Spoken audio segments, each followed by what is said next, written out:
जो तुळाभार आसा हो तुळाभार पौर्णिमे दीस दनपारां 11 सकाळच्या साधारण 11:30-11च्या दरम्यान सुरू जाता.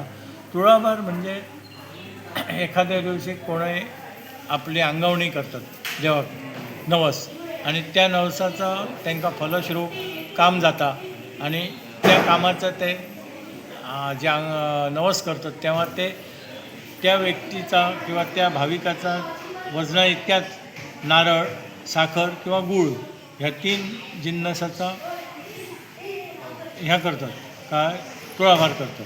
हे तितक्याच वजनाचं आता जे वस्तू 3 सांगल्या त्या 3 वस्तूतला खंयचो एक वस्तूचं तुळाभार हांगयतात. त्यांची कामां झाल्यानंतर तो दुसऱ्या वर्सा फेडलो जाता.